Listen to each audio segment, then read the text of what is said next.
Mesdames et messieurs, nous sommes de retour sur notre créneau habituel, le Weekend Heavy Show pour la 134e hebdomadaire, lundi 18h. On est désolé en tout cas de notre absence ces derniers temps. Je ne vais pas jeter la faute sur Mika par solidarité, mais bon, je pense que vous avez votre petite idée. Comment tu vas, Mika? Je prends la responsabilité de la semaine dernière. J'étais au ski, les gars. Je suis Ouais, parti mais on skier. devait le faire depuis le ski, mais bon. Et en fait, la réalité, c'est que dès qu'on loupe l'enregistrement du dimanche ou du lundi, après, Ouais, c'est fini. c'est très compliqué. Effectivement, c'est très Ouais, les semaines, elles compliqué. sont tellement dures que c'est vrai que c'est compliqué. Mais bon, l'essentiel, c'est qu'on est là, Mika, avec une actualité particulièrement chargée. Donc, on va vous débriefer tout ça. On va recevoir aussi en deuxième partie Amine, head coach de la bonne école, parce que c'est le bureau des plaintes. Voilà, c'est le bureau des plaintes.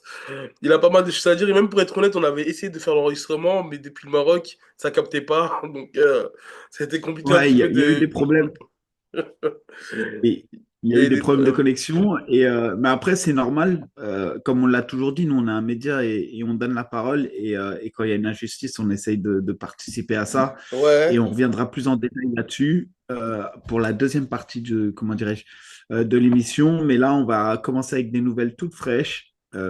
Taylor et l'UFC, ça a fait couler beaucoup, beaucoup d'encre. Effectivement, Mika, bah, Taylor, qui avait été à l'UFC, pour faire l'historique rapidement, bah, je pense que tu sauras le faire mieux que moi. Tu as les dates en tête. Vous avez signé en 2014, 2015. Alors ouais, ça devait être ça parce que j'ai signé, enfin j'ai combattu en même temps que lui. Lui, il devait combattre un peu plus tôt que moi. Il devait Ouais. combattre à l'époque, c'était en octobre 2014. Moi, je venais de combattre au SHC et il devait affronter Denis Silver. Bref, ça s'était pas Ouais, fait ça s'est parce pas que fait avec la commission et tout. la commission avait considéré que Denis Silver était trop expérimenté. Bref, et du coup, on a combattu lui et moi sur la même carte en avril 2015 à l'UFC Cracovie. Taylor avait fait un beau parcours puisqu'il enregistrait 3 victoires, une défaite. Derrière, il y a eu une rupture de contrat. On n'a jamais trop compris. Derrière, bah, Taylor, il est arrivé double champ au GMC. C'est une organisation allemande où il avait pris la ceinture en moins de 61, il me semble, et en Et moins de 66. 66. Ouais, c'est Mhm. ça. Derrière, Taylor, il est parti, comment dirais-je, dans une organisation russe, ça s'était moins bien passé. Ensuite, il avait pris la ceinture du TKO Ouais. au Canada. Et ensuite, il a pris la ceinture face à Demarte Peña au Ares. Et derrière ça, il a signé à l'UFC Et et il a avant enchaîné. Desmar Pignon, il avait pris aussi un vétéran UFC qui avait fait la ceinture contre Ouais, Dimitri Johnson. Race, Wilson C'est ça. Race qui avait fait la ceinture contre Dimitris Johnson. Et Exactement. juste un petit. Aussi, le gars qu'il avait affronté au TKO, bah, il a actuellement l'UFC. Donc, enfin, il a été à Ouais, l'UFC. bah après, Taylor, il a affronté des bons gars. Je crois qu'il est 50e mondial sur Fight Matrix. C'est l'un des meilleurs Mhm. combattants de la planète dans sa catégorie. Dès que vous arrivez dans le top Mhm. 50, franchement, c'est clairement que vous êtes dans les meilleurs combattants de la planète. Je crois que ça laisse pas de doute là-dessus. Je vais pas vous dire une bêtise, je vais regarder avec vous hein. Son classement. Il est actuellement 34e chez les Bantamweight. Ouais. C'est Sans dit long vraiment. son niveau, hein. Sans dit long son niveau. Et ben Mika, pour reprendre tes dires, après, il fait son retour bah, quasiment ouais, 7 ans après sa première signature à l'UFC contre Kuala Lumpur sur l'UFC Paris le 23, non, le 2 septembre 2023. Il enchaîne malheureusement sur une défaite contre Farid Basharat. Et ensuite, c'est deux victoires contre Cody Stamann et une contre Vince Morales sur le dernier UFC Paris. Donc, à notre grande surprise, on a appris qu'il a été cuté de l'UFC, tu sais, sur Twitter par des. J'ai pas les sources, désolé. Je sais que c'est important de citer les sources. Donc, après, nous, notre théorie, c'est que, bah, vu que Taylor, moi, il m'a dit. Attends. Vas-y. Ouais, non, parce que moi, il y a deux théories, grosso modo. Mhm.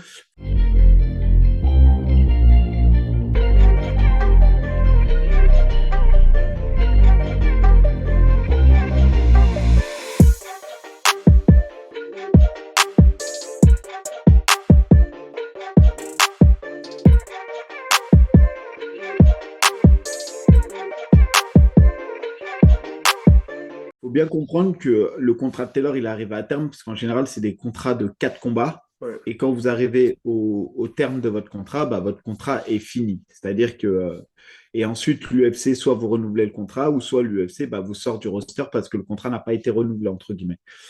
Ce que je comprends de la situation aujourd'hui, c'est que le contrat, il n'est pas re-signé. C'est-à-dire qu'ils n'ont pas re-signé le contrat.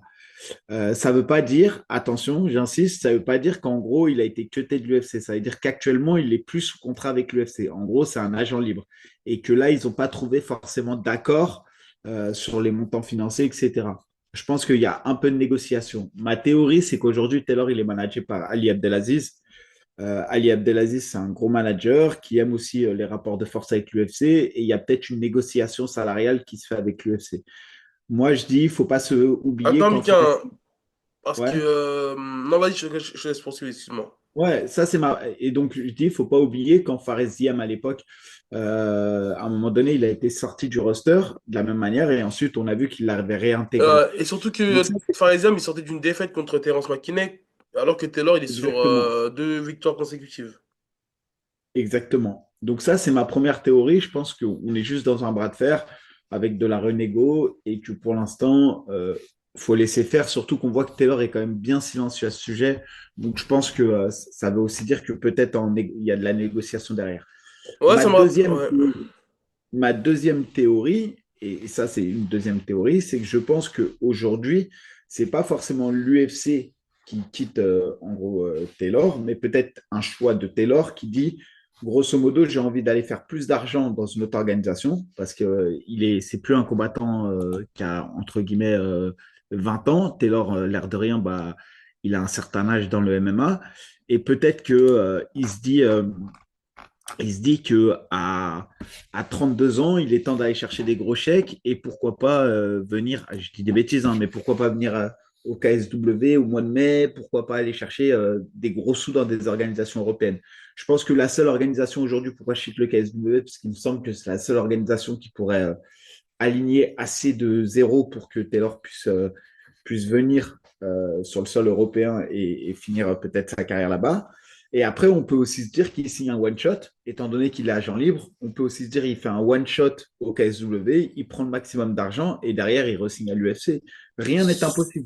Sur la deuxième théorie, Mika, je te rejoins pas du tout, parce que tout simplement, si c'était le cas, il n'aurait pas signé, je pense, avec Ali Abdelaziz. Donc, parce qu'aujourd'hui, tu n'as même pas besoin d'Ali Abdelaziz pour aller signer au KSW ou ailleurs. Donc, la deuxième théorie, en tout cas, moi, je ne te rejoins pas là-dessus. Maintenant, je pense que justement, s'il a rejoint Ali Abdelaziz de Dominance MMA, ça s'est fait il y a moins de 2 mois. Ça s'est fait il y a moins de 2 mois. Moi, j'avais parlé avec lui il y a quelques temps, mais c'était vrai, ouais, c'était il y a peut-être 3 4 mois. Et il m'avait fait part en tout cas que voilà qu'il avait pour ambition de signer avec Ali Abdelaziz. Maintenant, je pense que, comme ma théorie, c'est que après l'UFC Paris, il n'y a peut-être pas eu de renouvellement, on va dire, sur l'instant T, parce que généralement, quand ton contrat il arrive quand tu arrives en fin de contrat et que tu fais ton dernier combat, c'est soit au moment où tu arrives à ton deuxième ou troisième combat, ils te reproposent un nouveau contrat, soit dès que tu arrives en fin de contrat, boum, dans la foulée, tu as un nouveau contrat. Généralement, ça se passe comme ça, en tout cas quand tu impressionnes par tes performances ou autres. Donc, Exactement. Ça, je suis d'accord avec toi. En général, quand tu fais des grosses performances, ce que l'UFC fait, c'est que tout de suite, il te verrouille pour la suite. Ça, c'est évident.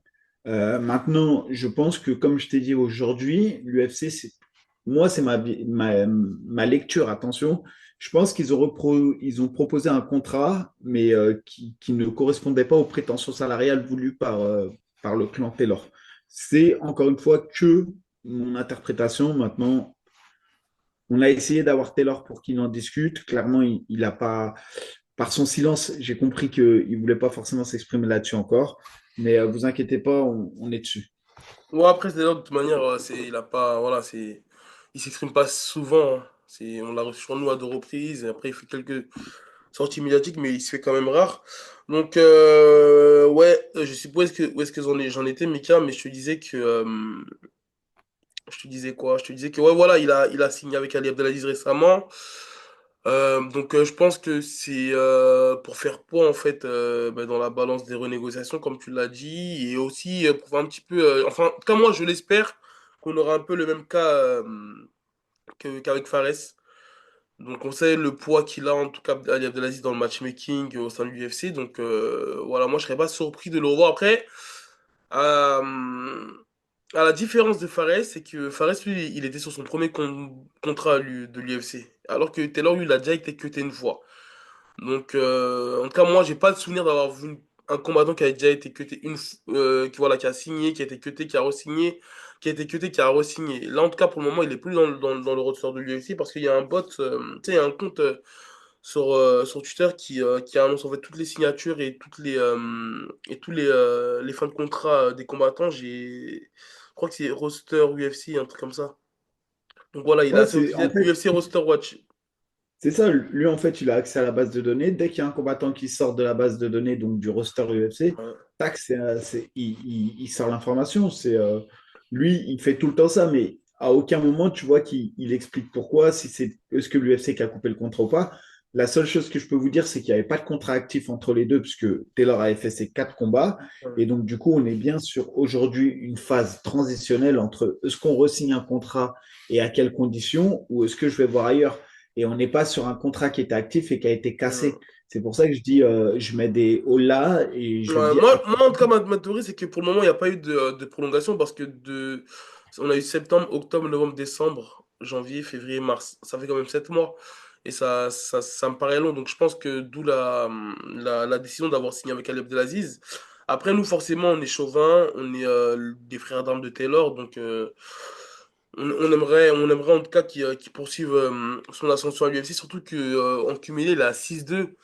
C'est pas rien, la catégorie des Batam aujourd'hui, c'est pas une catégorie qui est extrêmement fournie, comme par exemple les lightweight ou les welterweight par exemple, tu vois. Après, on sait que le niveau, bah, il est. attention, hein, les Bantam, c'est l'une des KT les plus fournies, hein, Non, mais AD. attention, ne confond pas fourni et à du niveau, il y a de la compétitivité dans le Oui, top toi, tu 15. parles du niveau d'adversité.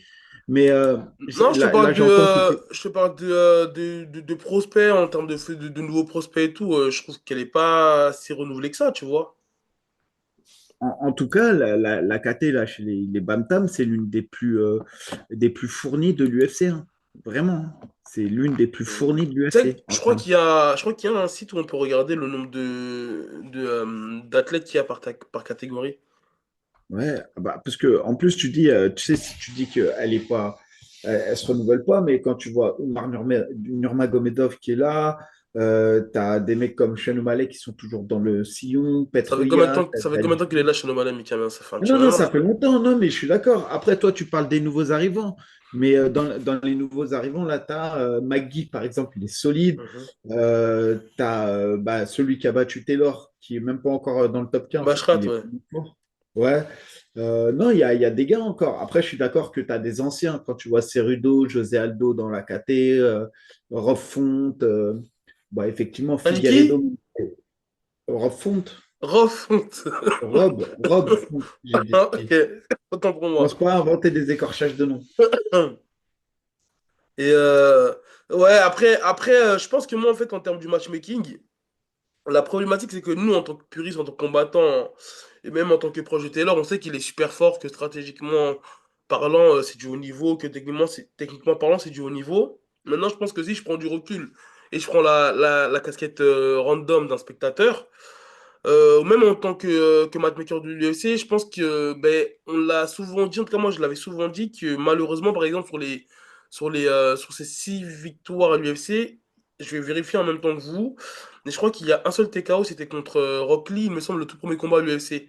Oui, Et, et en fait, en tout cas, des commentaires que je vois qui sont un petit peu partout, c'est un peu le manque de prise de risque qui est reproché à Taylor parfois sur ses combats. Le fait d'être trop stratégique parfois, ça peut aussi déplaire aux matchmakers. Donc, en tout cas, moi, c'est mon énième théorie.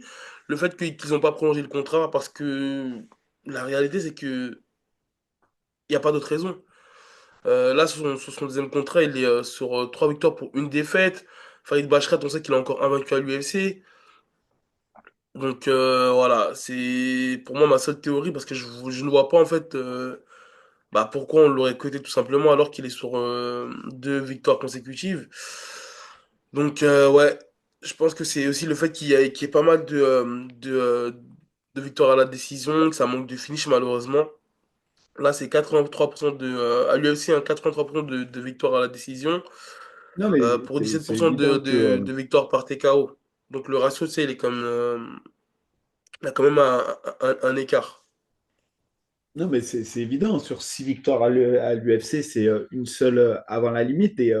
Le style de Taylor, c'est un peu comme un William Gomez. Ce sont des gars qui font déjouer l'adversaire et qui réussissent à gagner les combats parce que c'est des useurs et parce qu'ils arrivent à toucher sans se faire toucher et ils ressortent avec un capital santé quasiment intact, entre guillemets. Maintenant, quand tu regardes ces deux derniers combats, faut aussi voir les profils qu'on lui donne. Staman, c'est difficile d'aller vraiment à la guerre avec lui, sachant que c'est un gros lutteur.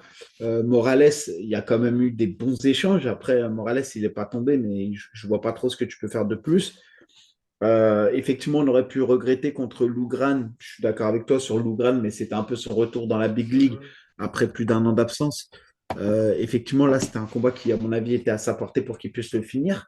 Mais je trouve quand même que c'est une décision Bah, qui, tu vois, par si, exemple, Morales, je veux dire, ouais.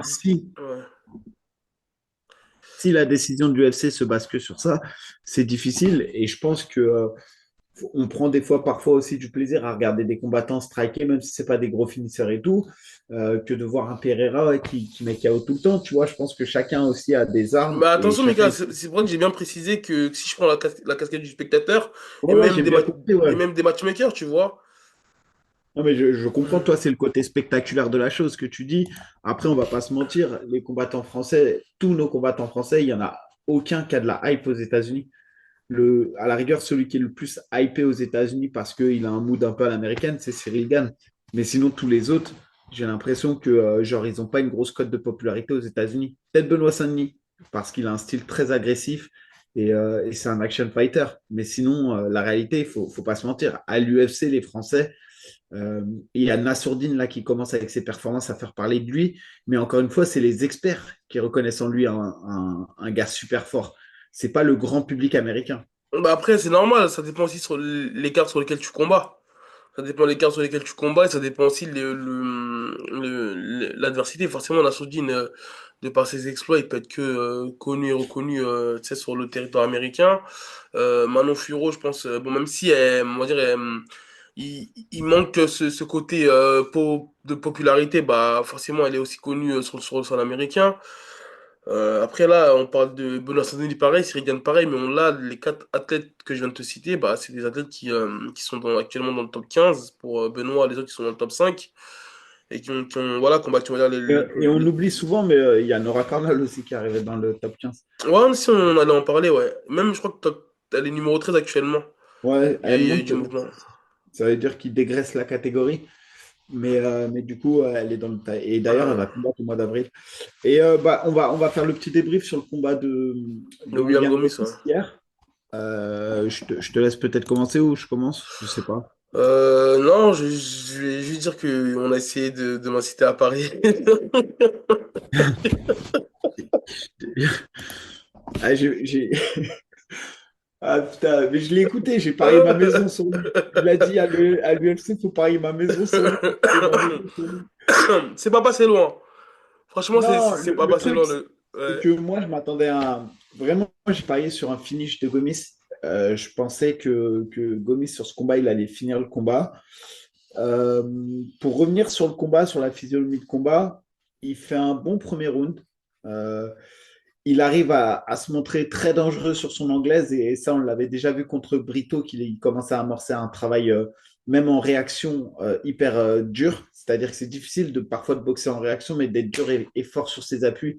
Et on voit qu'en anglaise, il a fait un gros travail qui lui permet d'être dangereux sur ces phases-là.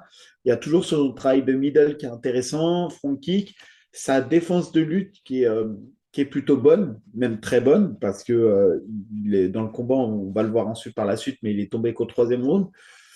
Euh, Après, j'ai le sentiment qu'il s'est laissé, au fur et à mesure du combat, happer dans la stratégie de son adversaire, c'est-à-dire que à plein de moments au premier round, c'est lui qui a mené les débats au corps à corps pour égrener le temps, par exemple, ou je ne sais pas pourquoi, alors que pour moi, il pouvait vraiment faire la différence en anglaise. D'ailleurs, au premier round, à un moment donné, il touche tellement durement à la fin du premier round qu'on a le sentiment qu'il peut vraiment finir le combat. Mais j'ai le sentiment qu'il a tellement la maîtrise du combat à ce moment-là et il se sent tellement bien par rapport à son adversaire à ce moment-là qu'il est plus à la recherche du highlight que d'aller chercher le finish. C'est-à-dire qu'il est plus en train de se dire, bon, je vais m'amuser avec lui, je vais faire de ce combat-là un combat référence. Et ça va lui coûter cher parce que, et encore une fois, je le dis souvent, quand on a l'occasion de tuer le combat, il faut tuer le combat. Et malheureusement, la minute de pause, quand son adversaire revient, on se rend compte que son adversaire, il a trois poumons. Et en fait, son adversaire, ce qui est aussi intéressant et particulier, c'est qu'il a jamais changé de stratégie. C'est-à-dire que la première seconde du combat à la dernière seconde du combat, il a fait exactement la même stratégie, c'est-à-dire accepter de prendre des coups, boxer brouillon en mettant le bouillon et en tentant d'aller coller Gomis. Et en Après, c'est fait, aussi Gomis qui accepte beaucoup de boxeurs reculants et de à la cage, hein. c'est exactement ça. C'est-à-dire que selon moi, Gomis, premier round, il domine en faisant ses belles esquives de buste, tout ça. Et ça aussi, je trouve que c'est dangereux même, hein. Des fois, il a failli se faire sanctionner sur des genoux et tout. Et en fait, le problème, c'est que Gomis, il s'est usé. Son adversaire, c'est vrai que tu avais l'impression que tu le frappais, il continuait d'avancer. Et malheureusement pour Gomis, je ne l'ai pas senti dans la gestion des distances. C'est-à-dire qu'à aucun moment, je l'ai trouvé chez lui cette capacité à prendre les angles pour annihiler en fait la pression de son adversaire. C'est-à-dire qu'il a beaucoup subi Ouais, la en fait, pression de il son adversaire. acceptait. J'ai aussi l'impression qu'il cherchait beaucoup le contre. Tu sais, déjà, le fait de boxer en reculant, d'accepter que son adversaire, il avançait sur lui. Et en fait, il cherchait le contre. À aucun moment, comme tu as dit, je l'ai vu. Tu sais, par exemple, le combat contre Brito sur le deuxième round, tu vois qu'il. Malgré que Brito lui met la pression, il ancre ses appuis au sol et il boxe en ligne. Et on a vu que ça a fait mouche à plusieurs reprises. Et moi, je pensais que Enfin, je trouve que lui a manqué ce. En tout cas, à un moment donné, il lui a manqué ces mauvaises intentions-là. On a vu que le coude, il est passé à plusieurs reprises. Il y a un crochet qui est passé à plusieurs reprises. Il a même mis un knockdown dans le premier round. Mais il a été trop en maîtrise. Alors que je pense qu'il était à voilà, une petite accélération de le finir. Après, voilà, c'est jamais peut-être aussi évident avec parfois le manque de lucidité, la pression, voilà, tous les autres facteurs. Mais je pense que, ouais, en cas, s'il avait été vraiment mauvaise intention.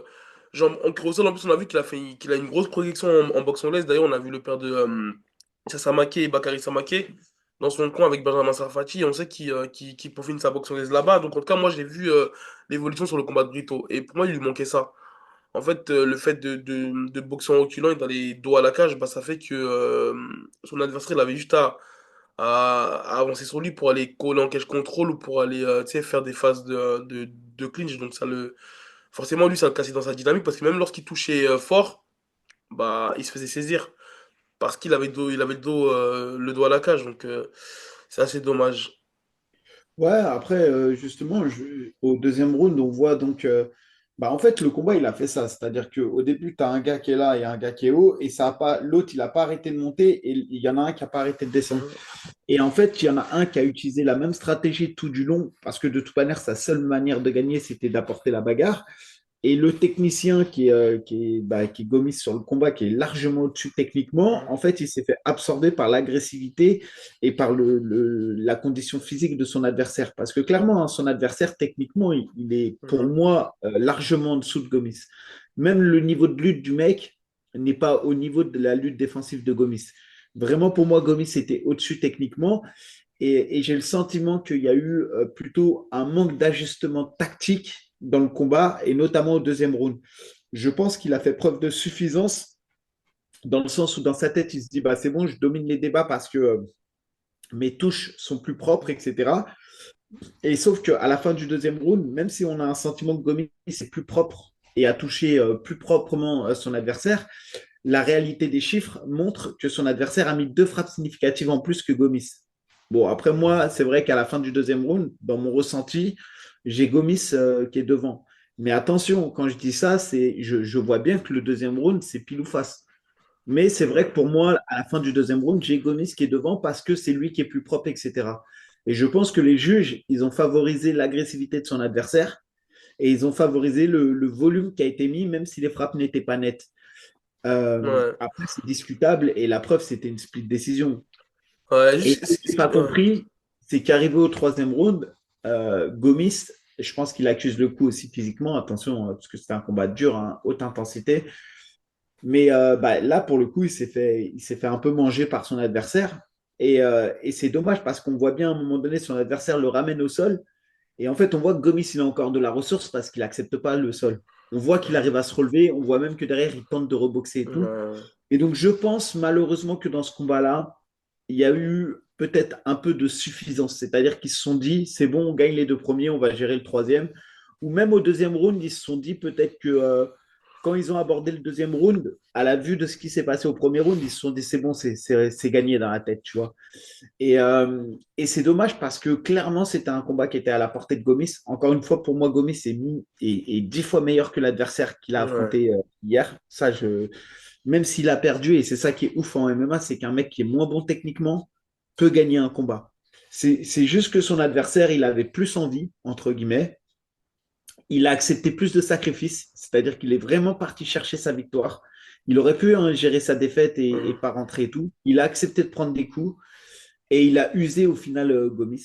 Et encore une fois, ce que je dis, ce que je trouve dommage, c'est que en termes d'intelligence de combat, il n'y a pas eu ce sursaut en disant attends, là c'est très serré, il faut que je fasse autrement ou que je gère les distances autrement. Ouais. Voilà, ça c'est un peu mon analyse. Maintenant, il a montré de belles choses, il a montré qu'il était fort en anglaise et tout. Et encore une fois, je reviens toujours à la même chose sur le MMA français en général. Attention, le MMA français, ce n'est pas de la boxe anglaise. Je vois plus en plus de gens accentuer sur le travail de boxe anglaise et c'est très important. C'est vraiment très important d'être fort en anglaise. Mais attention, le MMA, c'est avant tout de la gestion de distance et c'est aussi de la gestion des dimensions du MMA.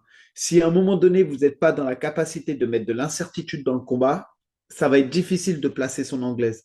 C'est-à-dire que si votre adversaire ne sait que vous n'allez jamais l'amener au sol, bah en fait, vous perdez tout l'effet de surprise et tout l'effet 360 degrés du MMA. Le MMA, c'est ça la beauté, c'est que c'est en trois dimensions et le but, c'est de faire douter son adversaire pour réussir à mettre en place une stratégie. Et encore une fois, j'insiste parce que je vois beaucoup de combattants qui étaient limite à l'époque, je ne parle pas de Gomis là, hein, mais qui étaient meilleurs à l'époque que maintenant parce qu'en fait, je ne sais pas pourquoi ils se réfugient aujourd'hui absolument sur la boxe anglaise ou sur le striking parce qu'aujourd'hui, on dit que les combats spectaculaires et les combats qui font bondre, ce sont les combats debout. N'oubliez pas que les plus grands champions, si vous regardez les catégories en général, à part quelques exceptions, notamment chez les poids lourds, ce sont quand même des gars qui sont issus de la lutte et du sol. Non, même chez les poids lourds, à l'époque, c'était les lutteurs qui dominaient. Ouais, mais même si tu regardes chez les 70 ou les Topuria et tout, Topuria, c'est un gros cogneur, Mhm. mais la réalité, c'est qu'il a une base de ouf en Bah, même lutte. actuellement, Chao, parce que on a John Jones et Thomas Spinal. Bah ouais, mais même si tu regardes, tu vois, les Makhachev et tout, c'est quand même des mecs qui ont des grosses bases en lutte. Ouais. Et il faut pas oublier ça que j'ai l'impression en France, on a un vrai retard sur la lutte, mais toute académie confondue, hein. Attention, je le dis vraiment, toute académie confondue, et que c'est souvent ce qui fait la différence à très haut niveau, c'est là qu'on pêche. Bah, de Donc, toute manière, bah, moi, je le dis souvent pour progresser, je le dis à mes élèves qu'il faut travailler le MMA en général. Que ce soit que tu as des lacunes au sol, des lacunes en boxe anglaise ou en lutte ou en cage contrôle, il faut le travailler, mais dans l'aspect MMA. Parce que forcément, lorsque tu vas ouvrir les portes d'une salle de boxe anglaise, les appuis qui vont te dire de travailler, ça ne va pas être les mêmes qu'en MMA. Pareil, lorsque tu vas aller lutter, tu vas pas, voilà, c'est complètement différent. Et à l'époque, en tout cas, de ce que je remarquais, c'est que lorsque il y a un Français, par exemple, qui combattait, je sais pas moi, la CB ou peu importe, dans des orgas, et qu'il perdait, par exemple, au sol, bah, directement, il faisait un focus sur le sol. Et carrément, je voyais même des combattants se remettre à des compétitions de grappling ou des combats de boxe anglaise. Mais comme tu l'as dit, ouais, ça reste du MMA. Et donc, quand tu travailles un domaine en particulier, il faut le travailler, mais en l'adaptant au MMA. Donc, forcément, ça fait toute la différence. Après, pour revenir à ce que tu dis, c'est vrai qu'aujourd'hui, les lutteurs, ils restent. Voilà, c'est eux qui dominent encore le MMA. Mais c'est des lutteurs qui sont capables aujourd'hui de mettre des KO. Je pense exactement. à Islam. Mais en fait, selon moi, ils sont capables de mettre des KO. Pourquoi? Parce qu'on les attend sur un domaine. Bah, c'est exact, en fait, c'est Ouais, la possibilité. Quand tu sais qu'en face de toi, tu as une personne qui est possiblement en capacité de t'attaquer au sol, ça annule quelque part ta boxe. Et c'est un je Nita prendrai Box, ouais, toujours parce que ta défense, elle est plus concentrée sur la lutte. je prends toujours l'exemple de Khabib face à Conor McGregor. quand il lui met le down, enfin Euh, en fait, Knockdown, ouais. c'est parce que Connor a peur de la lutte Mhm. de Khabib, hein. C'est rien d'autre que ça. Et en fait, le MMA, faut pas oublier que c'est en trois dimensions. Et je vois de plus en plus de combattants, et notamment des jeunes combattants, vraiment accentués sur la boxe anglaise et le pied-point, et c'est très bien. Mhm. Mais attention, les appuis en MMA sont quand même assez différents. Soyez vraiment attentifs à ça. Le MMA, la seule chose qui vous permettra de mettre en place votre jeu et de pouvoir vous adapter face à votre adversaire, c'est à la condition d'être complet. Et ça passe avant tout, mais vraiment, je le dis, avant tout, même si un combat, ça commence debout, par la gestion de la lutte. Je pense qu'en France, c'est vraiment notre talon d'Achille et il faut vraiment qu'on arrive à améliorer ça.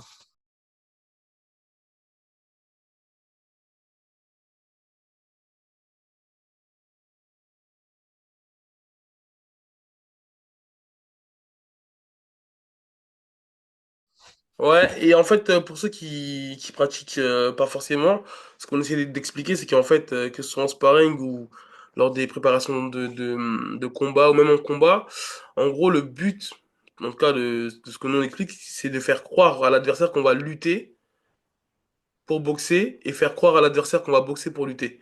En gros, vraiment, en fait, tromper, envoyer beaucoup d'informations pour, comme il a dit, annihiler. Parce que, par exemple, pour reprendre l'exemple de Conor face à Khabib, le fait que Conor attendait beaucoup Khabib sur la lutte, non, ouais, il attendait beaucoup Khabib sur la lutte, bah forcément, il était concentré sur les défenses de lutte. Donc, forcément, il aura plus ou moins les mains basses, plus ou moins les jambes ancrées au sol et être prêt à se prôler ou être prêt à rentrer les bras sous les aisselles au cas où s'il y a une tentative d'attaque. Donc forcément, ça fait que bah, la défense en boxe, elle est moins mise en place. Donc voilà, c'est pour ça qu'on parle de mettre beaucoup d'incertitude. Exactement. Ouais. Donc, on fait un petit focus sur les Français à l'UFC. Attends, Bah, juste pour William, Mika. En fait, ce qui est dommage, c'est qu'il avait fait un gros bond avec, pour finir sur William avec Brito. Et là, il était actuellement, enfin, là pour le moment, il y aura une mise à jour, je crois, lundi ou mardi. Il est actuellement 31e sur Fight Matrix, quant à son adversaire qui est 85e mondial. Donc je pense qu'il va perdre beaucoup de place. C'est ce qui est dommage, et il ah était ouais, non, invaincu depuis 2016 quand même. Donc c'était clairement, un. c'est la mauvaise opération et clairement, je pense que c'était un combat sur le papier. Euh, Après, à ce niveau-là, tout est dur, mais c'était un combat qui était censé, selon moi, faire briller Gomis. C'est-à-dire que c'était vraiment Ouais. le combat qui était censé, parce que jusqu'à maintenant, les victoires de Gomis, c'est pareil, c'est quand même, il y a eu le combat contre Guémouri, qui c'est le combat entre guillemets qui domine le plus, mais l'arrêt de l'arbitre est un peu, rend la décision, même si c'était une décision unanime, c'était quand même, voilà. Mais derrière, c'est deux split décisions et une décision majoritaire. Une décision majoritaire, ça veut dire que vous avez deux juges qui vous donnent vainqueur et un juge qui met un match nul. Une split décision, ça veut dire que vous avez deux juges qui vous donnent vainqueur et un juge qui donne vainqueur votre adversaire. Et contre Gomis, bon, il partait tout droit sur une décision unanime. Mais voilà, lui aussi, il fait pas. C'est pour ça que tout à l'heure, je citais un peu Taylor, c'est parce qu'ils ont le même style. Ce sont des adversaires qui sont très forts parce qu'ils arrivent à faire déjouer n'importe qui. Et c'est très difficile d'avoir leur tête. Mais, euh, mais malheureusement pour lui, le combat qu'on lui a donné hier, c'était vraiment un combat, entre guillemets, je le pense. Attention, comme je le dis, ça reste du très haut niveau, hein. Le mec, il n'est pas invaincu pour rien. Il a combattu au Bellator, au LFA, à l'UFC. Mais c'était, selon moi, un combat qui était censé faire briller Gomis, ou du moins un style qui était censé faire briller le style de Gomis. Et effectivement, malheureusement, c'est très mauvaise opération pour lui, mais j'ai aucun doute sur le fait que derrière, il va revenir. Effectivement, Mika, on lui souhaite de revenir plus fort, et je pense que ça va être un combat cas et avec beaucoup qui va beaucoup l'apporter en termes d'expérience et En tout cas, je pour parie la plus ma suite. maison sur personne. C'est pas cool ça. Ouais, je te jure, j'ai perdu gros hier. Ah, Euh, malheureusement. en- Ensuite, petit focus très rapide sur les Français qui arrivent à l'UFC très On prochainement. peut démarrer sur Bon, Nora, Mika, vu que tu as cité son nom et que Moret, bah. là, je vais le faire plutôt dans l'ordre des arrivées. On a Morgan Charrière, vous le savez, qui affronte Nathaniel Wood en main carte lors de l'UFC Fight Night à Oui. Londres. C'est l'une des plus belles, à chaque fois qu'il y a un UFC à Londres, c'est quand même à chaque fois l'une des plus belles de l'année. En plus, on aura un main event de ouf, c'est le retour d'Edwards contre Brady, donc ça va être vraiment cool. Donc vraiment hâte de voir comment dirais-je, Charrière recombattre. Selon moi, le plus gros défi à l'UFC qu'il va prendre, c'est Nathaniel Wood, donc hâte de voir. Ensuite, derrière, on a Benoît Saint-Denis qui devrait combattre sur la même carte que Manon Fiorot, même si ça n'a pas été officialisé par l'UFC, contre Alvarez. Gros combat, vraiment très gros combat. Ça sera le 10 mai. Ensuite, on a Manon Fiorot le 10 mai qui affrontera Shevchenko pour la ceinture, D'ailleurs, ils ont commencé le face-à-face. ouais, le face-à-face et tout, ouais. Il y a eu les Mijadaï. Potentiellement, donc, la première française a ramené la ceinture de l'UFC à la maison et on lui souhaite. Donc, road to 8-0 pour Manon Fiorot et on a hâte. Ensuite, on a Nora Cornol. Ah bah non, c'est même avant, puisqu'elle Non, c'est combattra au avant, mois hein. d'avril. Donc, sur la carte de Volkanovski euh, contre Lopez à l'UFC 314. C'est le 12 avril. Donc, elle combattra le 12 avril contre Halle Cowan. Alors, ce qui est étonnant, c'est qu'elle n'est pas classée, Cowan. Donc, j'aurais pensé qu'elle allait aller chercher devant. Et bah, peut-être qu'en cas de victoire, elle ira chercher des filles qui sont devant elle. Et pourquoi pas Mhm. aller chercher, je sais pas, je dis une bêtise, une Misha Tate ou quelque chose comme ça. En À plus, voir. elle a eu son dernier combat à son adversaire, c'était en 2023. Donc, il y a eu quand même 2 ans d'inactivité. Et elle est sur 0-1 à l'UFC. Non, mais de toute manière, c'est pas mal qu'il y ait un combat de reprise sur une fille qui n'est pas forcément classée, qui va lui permettre de reprendre confiance. Et ensuite, pourquoi pas aller chercher une légende comme Misha Tate, qui est juste une place devant elle. Mais je sais Pourquoi même plus pas. si elle est encore active, Michel Taitan. Bon, en tout cas, elle est devant elle. Elle est une place devant elle. Donc, pourquoi pas. Bon, après, c'est qu'une hypothèse, hein, mais pourquoi pas. Et après, donc, Oumar Sy qui était blessé, qui devait combattre sur la carte à Londres, mais qui a pas pu, Ouais. qui pourra pas combattre. Toujours pas de nouvelles pour Cyril Gane. Nassourdine Imavov, bah, voilà, on sait qu'il a combattu prochainement. Il est pas loin de faire la ceinture, mais on ne sait pas réellement ce qui va se passer pour lui. Kevin Jousset, qui a combattu aussi récemment, qui s'est incliné malheureusement à la décision. On ne sait pas aussi quand est-ce qu'il va revenir, mais ça devrait Euh, être dans pas longtemps. donc, on est d'accord que Kevin Dussay, là, il a effectué 4 combats à l'UFC, c'est ça? Non, pour moi, il en a effectué, oui, 4, 2 victoires, Ouais, 2 donc en défaites. gros, s'il est sur. Si on part du principe qu'il a signé un contrat de 4 combats, un contrat basique, donc là, soit il y aurait une renégociation, une prolongation, soit l'UFC le cut. Exactement. On est exactement dans cette configuration-là. Et on a Faresiam, on attend l'annonce de son 10e combat. Et Faresiam qui a réagi sur Twitter hier sur la performance de Nasrat en mettant les gros yeux. Donc pourquoi pas un combat pour l'entrée au top du top 15, pardon, aux portes du top 15, parce que Nasrat, gros combattant, Faresiam, gros combattant. On rappelle, hein, Faresiam actuellement, c'est 5 victoires consécutives à l'UFC chez les 70 kilos. 9 combats à l'UFC, 7 victoires et 2 défaites. Et donc voilà, pourquoi pas un Nasrat Faresiam, mais pareil, on n'a pas de date encore pour lui. Donc voilà l'actualité pour les Français à l'UFC. Merci, Mika, pour ce récap. Après, en termes d'actualité, Mika, qu'est-ce qu'on a qui est sur le territoire français? Territoire français, bah, en réalité, on ne va pas avoir grand-chose. On a au mois de mars là, un événement, mais moi alors, on va dire que je suis dur avec eux, mais pas du tout. Vraiment, j'apprécie ce qu'ils font et je trouve qu'ils font de belles choses. Maintenant, le prochain événement le 29 mars, là, l'Hexagone, avec cette ceinture entre Bivol et Varela, je trouve que c'est un peu gâché. Je ne vais pas te mentir. Je t'explique pourquoi. Aujourd'hui, vous avez 4 combattants à l'Hexagone. Vous avez Bivol, Ulrich, Varela et Amin Ayoub. Pour moi, Amin Ayoub et Varela n'ont rien à faire dans l'équation de la ceinture, dans le sens où tous les deux, on le sait, que ce soit Varela ou que ce soit Amin Ayoub, ce sont des gars qui veulent évoluer dans d'autres organisations, c'est-à-dire Mhm. l'UFC ou le KSW. D'accord? Et par contre, on a 2 purs produits de l'Hexagone qui sont montés, qui sont un peu les étoiles montantes du MMA, qui sont plus ou moins au même nombre de combats. Et c'est Bivol et Théo Ulrich. Et pour moi, la ceinture, on devait la mettre entre Bivol et Ulrich.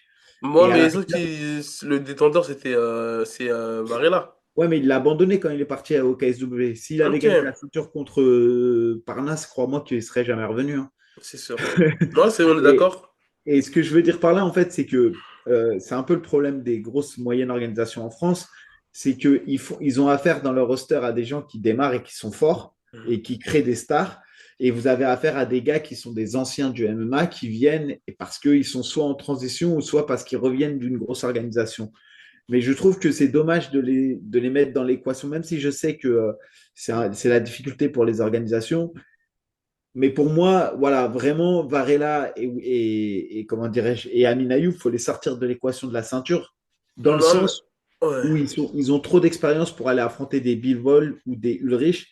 Et pour moi, un combat qui avait du sens, c'était Bivol-Ulrich. Et un combat aujourd'hui, Varela-Bivol, moi, c'est mon ressenti, mais ça va être un no match. J'ai le sentiment réel que Varela va rouler sur Bivol. Et c'est pas méchamment que je dis ça, parce que Bivol est bon. Mais je pense que, il y a une trop grosse différence de niveau entre les deux. Mais vraiment trop grosse. Bah, Mika, en fait, après, faut pas oublier que, par exemple, là, quand tu regardes le record de Varela, à l'Hexagone, il est sur... si j'ai pas de conneries, à l'Hexagone, il est sur 2 victoires. Attends, je regarde en même temps. Non, à l'Hexagone, il est sur une victoire et une défaite. Donc, ouais, il a 1-1 à l'Hexagone. Après, ensuite, voilà, il a été au KSW, donc forcément, KSW, c'est une organisation avec plus de niveaux que l'Hexagone, avec une meilleure visibilité, etc., etc. Donc, on l'avait peut-être plus gros que l'Hexagone.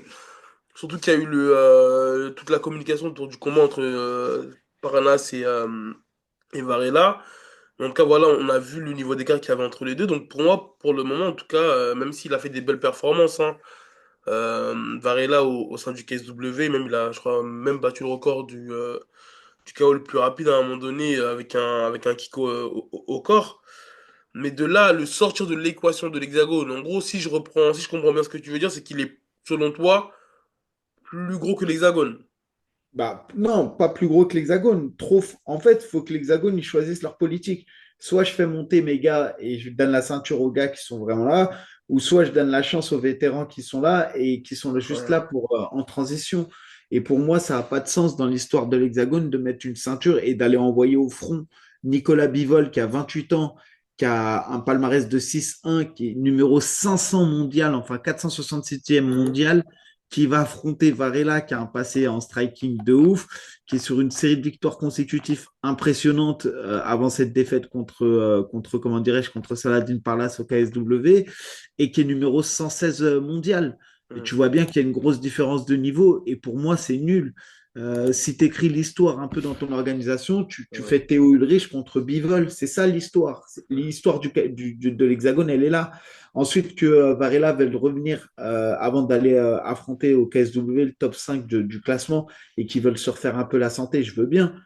Mais dans ce Ouais. cas-là, ne le mets pas au front contre tes petits jeunes qui sont là et qui vont prendre la ceinture. Mais t'es sûr qu'il avait la ceinture Varela à l'hexagone? Je suis pas sûr, c'est toi qui m'as dit ça. Mais Mais je c'est toi qui crois m'as dit ça. il devait la faire contre Kadim Magomedov, je crois. Non, mais c'est Et toi qui m'as ensuite, dit ça, tu m'as dit qu'il a abandonné. oui, bon, tu as raison. Quand tu m'as dit qu'il avait la ceinture, je t'ai dit, en gros, il l'a abandonné. Mais ça Non, se mais trouve, je il crois l'a pas qu'il. même Non, pas non, eu, hein. il a pas eu. Enfin, Bah, tu vois, mais ce que je veux dire, raison de plus pour dire Varela, c'est un Et. super gars sur ta carte, c'est un gars qui fait vendre et c'est un gars qui fait des beaux combats, mais je pense qu'il faut le sortir de l'équation de la ceinture. Mais parce qu'en plus, Amine Ayoub, il a tweeté il a dit exactement pour moi, je vais prendre le vainqueur de ce combat.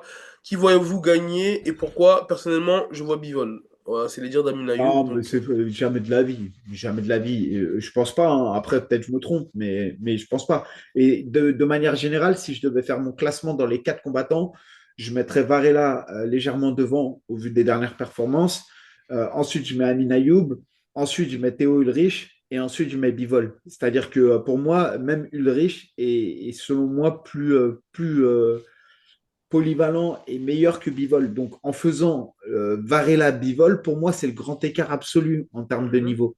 Et d'ailleurs, moi, ce que je te donne là comme information, c'est aussi, ça reflète le classement Fight Matrix. Hein. J'invente rien. Hein. Bon, voilà, en tout cas, c'est selon l'actualité, c'est un peu entre guillemets, ce que je trouve dommage sur ce mois de mars, parce qu'on n'a pas beaucoup d'événements et je pense que de mettre Varela face à Bivol, ça n'a pas beaucoup de sens.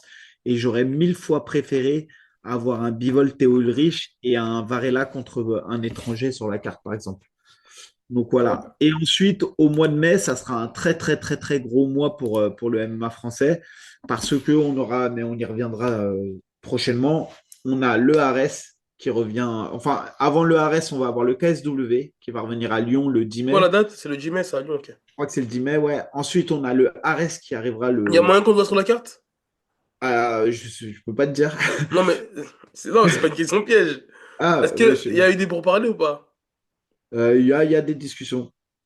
Ouais, ok, mais Ensuite, vas-y. Tu veux pas nous le dire? il y a Non, le mais Ares, dis-nous, pourquoi tu penses à la suite? mais, parce qu'il y a le Ares le 16 Ouais, mai. Ensuite, il y aura une organisation suisse le 17 mai qui fera une collaboration avec le Brave. ouais, on va voir un français là-dessus aussi. Exactement.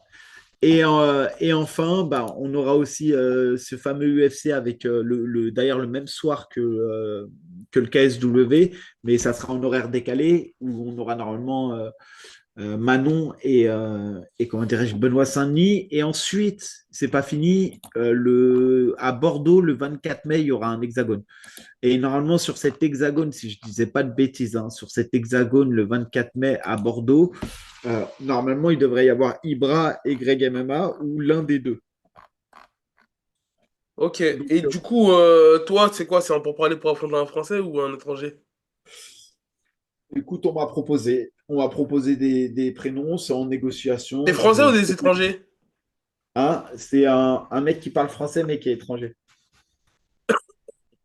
Ok. Et Ok, bah écoute, au lieu de dire 79, il dit 99. 99. Ok, bah je sais pas. Un autre indice? Hein? Un autre indice? Bah, dans son pays, il mange beaucoup de frites. Un Belge, mais attends, qui en Belge? En welterweight du coup? Ouais, et c'est un combat qui aurait déjà dû se faire. Et non, ce sera Ah, pas en c'est welterweight. Brian Boulon, Non, j'ai non? jamais dû l'affronter, Brian Boulon. Bah si, tu devais... Ah non, pas Brian Tu Boulon, confonds. c'est son collègue, ouais. Ouais, tu Son confonds. Ouais. collègue, oui, oui, oui. Ouais, il devait se faire après, oui, ça s'est annulé. Ouais, j'ai oublié son nom, c'est... Attends, je vais aller sur ton topologie. Ses Donc, initiales, c'est DD, comme Didier Deschamps. DD. non, mais change, j'ai oublié Mais son prénom. il n'y a rien d'officiel, hein. Pour l'instant, c'est vraiment pour Non, mais parler. tu l'as dit, donc écoute. Non, mais Alors, le futur adversaire de Mika pour le non, pas du tout. Je te dis, il n'y a rien. Donovan Desmaï. En fait, c'était, je crois qu'il s'entraînait avec Brian Boulin. C'est pour ça que j'ai confondu. Donc, voilà, on attend de voir un peu plus Et on peut faire un petit point exclus. aussi en attendant Amine, là, il va arriver, il va se connecter. Amine Boule Hein. de la bonne école. Et je voulais faire un petit point parce que je voulais rebondir sur la vidéo de Benoît Saint-Denis, sur la manière dont il va venir s'entraîner. En fait, il expliquait et justement, ça ouvre un débat et peut-être qu'un jour, on le traitera dans le podcast. Hein. C'est ce qu'on pense des coachings à distance. Est-ce que c'est possible d'être coaché par un head coach à distance? Et je pense que c'est intéressant parce que lui, en fait, il explique que grosso modo, il va venir sur Paris, je crois, du dimanche au jeudi et que du jeudi au dimanche ou du lundi au jeudi et du jeudi, Non, grosso en modo. gros, c'est Nicolas qui a dit que pendant les prépas, pendant les training camps, Benoît sera sur Paris du lundi au jeudi. Donc ça va leur permettre de travailler, je pense, technico-tactique, sparring, etc. Et en fait, le jeudi après-midi, il retourne à Bayonne, je pense, jusqu'à dimanche pour travailler Et, avec avec son autre staff qui est sur place à Bayonne. et justement, quand j'ai entendu ça, je me dis, en fait, le combat, c'est au mois de mai, on est au mois de mars. Et en gros, ils vont mettre en place une stratégie nouvelle d'entraînement, tu vois, forcément, puisqu'ils commencent à travailler, donc ils sont obligés d'essayer de tenter des choses, etc. Mais je me dis malheureusement que s'il y a des ajustements à faire, peut-être que c'est trop tôt pour combattre. En fait, je pense que malheureusement, ils vont être confrontés à une obligation de résultat dans le sens où ils ne vont pas avoir la possibilité de mettre en place des stratégies d'entraînement et en les réajustant. Et c'est pour ça que je me dis peut-être que le combat qui est annoncé, il ne va pas être validé au final, Mais parce que ouais. ça me donne le sentiment que ça laisse trop peu de temps Après, pour je valider sais la pas s'ils ont leur préparation. mot à dire, hein, surtout au vu des derniers résultats, malheureusement. Et ça, je voulais en venir, c'était en fait. Et là, je parle vraiment aux médias Twitter, en fait, sur Twitter. Là, je parle pas des randoms, déjà des comptes qu'on cite généralement. Franchement, il faut arrêter de trop saucer le fait que euh, tel athlète s'entraîne avec tel coach. Les gars, faut arrêter. Il n'y a pas de magie. Les gars, si en tout cas on partait de ce principe-là, même, comment il s'appelle, là, celui qui était Conor McGregor, là, l'Irlandais, même lui, il aurait été champion du monde. Et en fait, il faut vraiment arrêter ça. En fait, je vois des tweets des fois. En fait, mis à part tweeter avec le coup. Je ne sais pas, mais en fait, ça a aucun sens. Déjà, là, leur collaboration, elle a commencé il y a quoi? Il y a quelques semaines, je pense. Si vraiment ils doivent combattre au mois de mai, les gars, ne vous attendez pas à avoir un Benoît, un nouveau Benoît, un Benoît 2.0. Donc, il faut vraiment arrêter de trop en faire. Voilà, pour pas aller dans l'extrême, faut pas trop en faire. Maintenant, nous, Nicolas Haute, on le connaît personnellement, on sait qu'il a une méthodologie qui est très bonne, une approche du MMA qui est très très bonne. Mais le temps, c'est leur ennemi, là, j'ai envie de dire. S'il est vraiment de retour T'as dans deux t'as mois, au mois tout de dit. mai, il y aura pas forcément de grands changements. Après, même Nicolas Haute, il avait dit, Et je sais pas moi, si c'est tu un sais, tweet surtout ou. même, AB, je Ouais, sais pas si tu regardes des fois les Unbedded, tu regardes plus que moi même. Mais tu vois, les Dustin Poirier et tout, quand ils vont s'entraîner en camp, ils quittent la Nouvelle-Orléans, il dit, ouais, je me mets dans ma bulle, et il part genre des 6 semaines, 2 mois, tu vois. ouais. Et c'est pour ça que je dis, j'ai du mal à croire. Après, ce n'est que mon avis, et les États-Unis, c'est pas la longueur, c'est pas la même distance qu'en France. Quand tu pars de la Nouvelle-Orléans pour aller à Miami, évidemment, c'est pas la même distance que de partir je crois, que c'est vers Bordeaux jusqu'à Paris, c'est pas la même chose. Bayern. Ouais, Bayonne. Mais ce que je veux dire par là, c'est quand même, ça me questionne sur le fait que quand tu as 2 mois, tu mettes en place une nouvelle stratégie d'entraînement et que tu te dises, en gros, comme tu l'as dit, le temps va être leur pire ennemi parce qu'ils auront très peu de temps pour s'ajuster. Et moi, j'ai beaucoup de mal à me dire qu'on puisse coacher à distance. Donc là, même s'il sera en présentiel du lundi au jeudi, qu'est-ce qui se passe du jeudi au dimanche? Après, moi, ça me paraît correct parce qu'en fait, généralement, bah, tu démarres sur une haute intensité en début de semaine et après, au fil des semaines, tu commences à un petit peu baisser la Ouais, cadence. Donc, je pense l'intensité. que, par contre, arrête, c'est vrai que faire un voyage Bayonne-Paris à chaque fois, ça peut être Bah usant. ouais, c'est usant. Et tu sais, même un jour, il faudrait qu'on reçoive qui? Clément Marcoux, parce que Clément Marcoux, il fait beaucoup de coaching à distance. Et moi, j'arrive pas à comprendre comment tu peux être le head coach de quelqu'un à distance. Tu peux être Après, un, tu peux être un planificateur d'entraînement, mais tu peux pas être comment dire, un head coach. tu peux pas être un head coach. Après, Clément Marco, il fait du Ça coaching. enregistre là, Amine, hein. On est en Ouais. direct, ça enregistre. Ça enregistre là? Ouais, Vous m'entendez? on t'entend Ouais. super bien, mieux que la dernière fois en tout cas. Clément Marco, après, il fait du coaching à distance, mais c'est sur la partie prépa physique, Mika. Non, bah Abdoul, c'est pas que la prépa physique, c'est son head coach. Abdul, il se rend sur place. Abdul, il se rend sur place quelques fois, mais après, en tout cas, Et pour c'est ce c'est pour qui. ça que c'est pour ça que je te dis, il faudrait qu'on arrive à avoir un Clément Marcoux ou même un Nicolas Haute pour qu'il nous explique comment on peut mettre en place une planification d'entraînement et comment on peut réellement être head coach à distance et est-ce que c'est possible ou est-ce qu'on est déjà dans un mode dégradé, ça veut dire qu'on accepte d'être pas à l'optimum, mais qu'on se dit c'est mieux comme ça que rien. Tu vois, c'est Et ça ma question. mais après, juste pour finir, de toute manière, connaissant Nicolas et même sa méthodologie, son approche du MMA, je ne pense pas qu'il va venir tout changer. Je pense qu'il va faire en sorte on va dire, d'axer sur les points forts de Benoît, parce que là, il lui resterait peu de temps. Et même lui, il avait dit sur un tweet ou sur une interview, je ne sais plus, dans un podcast, il a dit qu'en gros, lui, en tout cas, ce qu'il a appréhendé, c'est le fait de ne pas avoir beaucoup de temps. Et là, si en tout cas c'est officiel le 10 mai, il nous reste ouais, après à peine 2 mois, donc ça va vraiment être juste en tout cas pour faire des gros changements. Et c'est pour ça que je dis vraiment aux gens, surtout aux médias de Twitter, de ne pas trop en faire sur cette nouvelle collaboration, même si on sait que Nicolas, bah, jusqu'à présent, il est au rendez-vous sur les performances de ses athlètes. Donc voilà Exactement. pour boucler sur ce sujet-là. Amine, comment tu vas?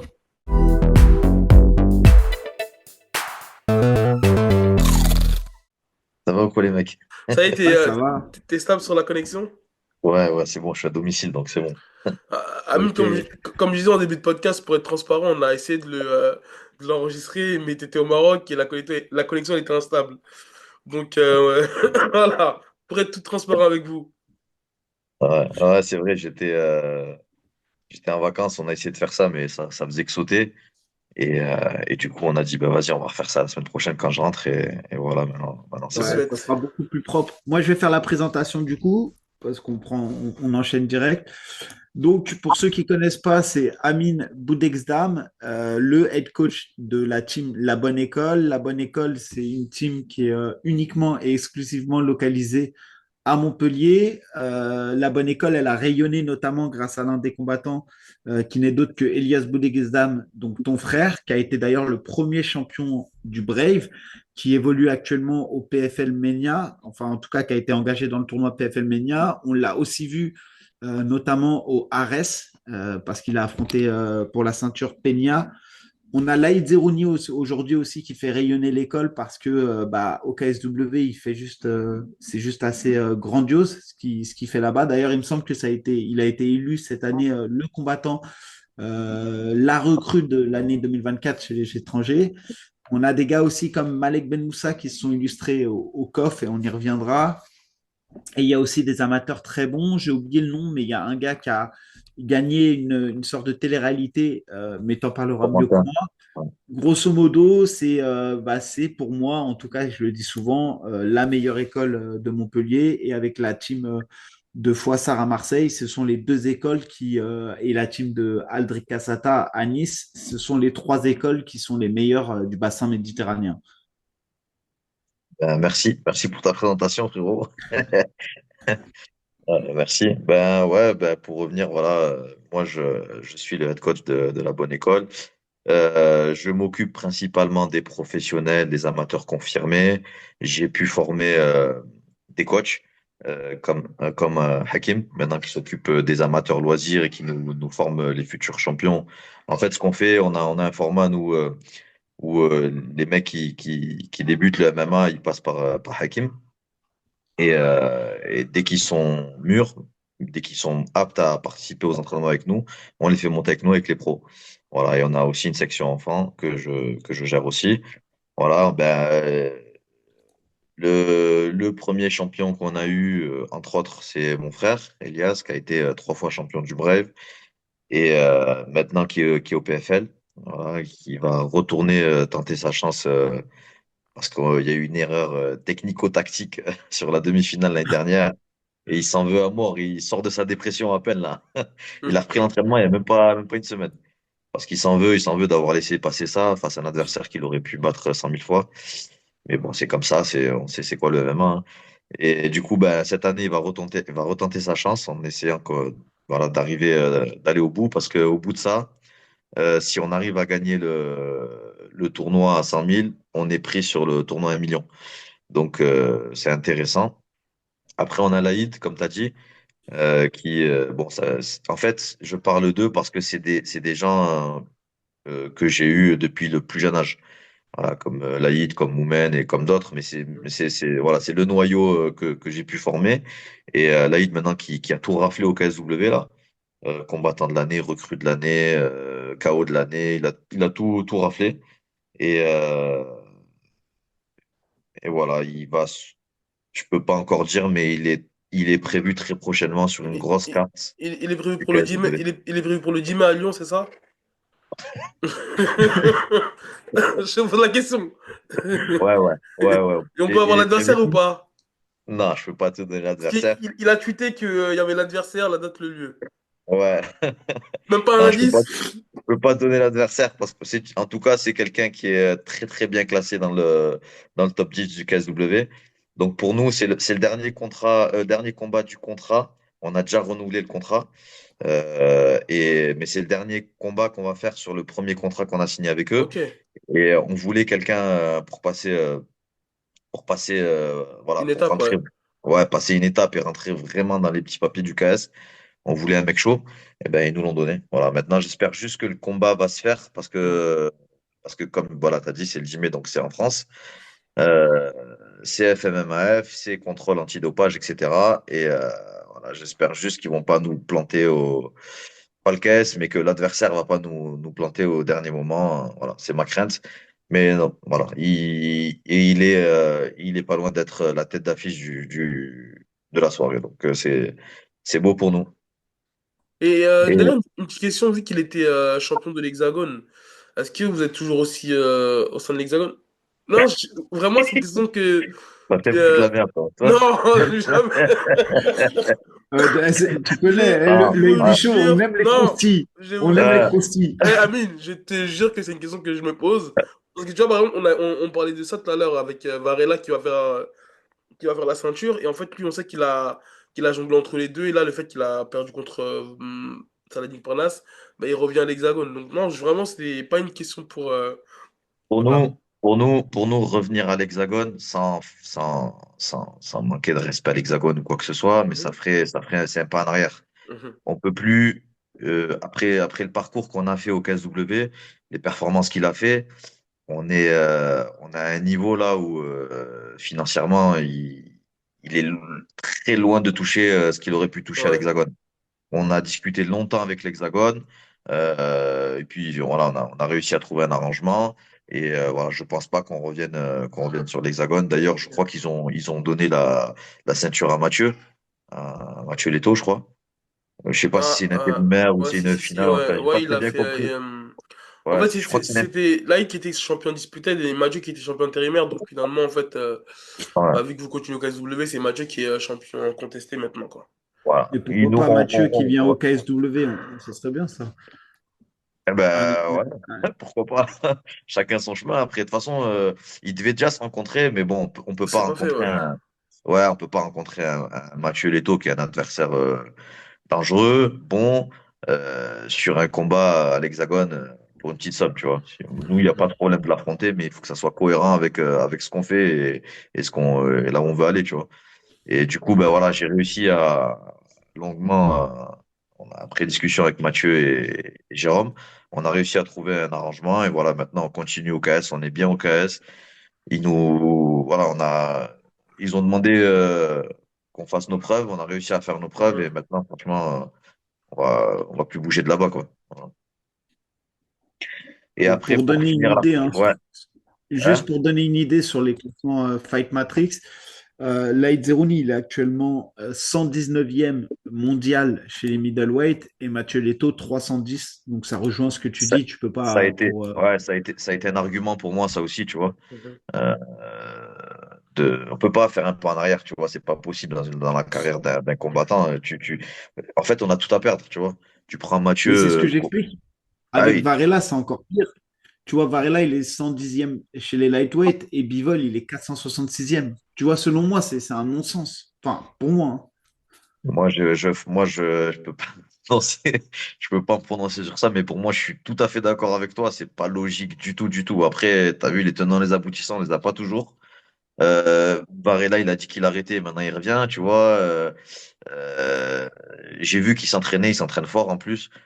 Donc, à mon avis, il va avoir vraiment envie de montrer ce qu'il est capable de faire, tu vois, parce qu'il n'a pas pu s'exprimer avec Parnasse. Maintenant, c'est peut-être pour ça aussi, c'est qu'il est peut-être sûr de gagner, et il a envie de se faire un verre. Après, Bivol, Ah faut bah faire ça, attention. Moi, non, mais ouais. ça, on est tous d'accord. Ah, mais Pour moi, attention, Bivol, moi j'ai un de mes gars qui l'a affronté Adam Afroun, qui l'a affronté à l'Hexagone. Il lâche pas le mec, hein, il est chaud, hein, il est pas ouais, mauvais. mais tu vois, C'est déjà, pas pour barré moi, là. Ouais, moi, je pense que Bivol, c'était bien pour qu'il affronte Théo Ulrich, tu vois. Ça, c'est des ouais, gars, effectivement, qui sont au ouais, même niveau et tout. ouais, Mais ouais. pas, pour moi, Varela, c'est un cran au-dessus. Enfin, c'est ce que je pense. Après, je pense qu'ils l'ont pas laissé. Je pense parce que il y a un arrangement qui est fait entre Hexagone et KSW, et je pense qu'il y a eu un deal qui s'est fait en disant bon ben on te laisse combattre, mais un de ces jours, il faudra revenir chez nous, quoi. Ouais, ouais, peut-être, t'as raison.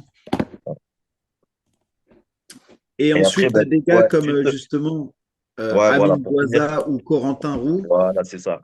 C'est que je voulais mettre en lumière surtout la nouvelle génération là, qui arrive. Il y a vraiment du lourd, lourd, lourd. Bah, il y a Amine Boisa qui a un gros passé de karatéka, qui a fait enfin, équipe de France, machin, champion de. Enfin, lui, c'est un mec discipliné, carré. Voilà, lui, c'est un mec, je pense, qui va aller très, très loin de par sa discipline, tu vois.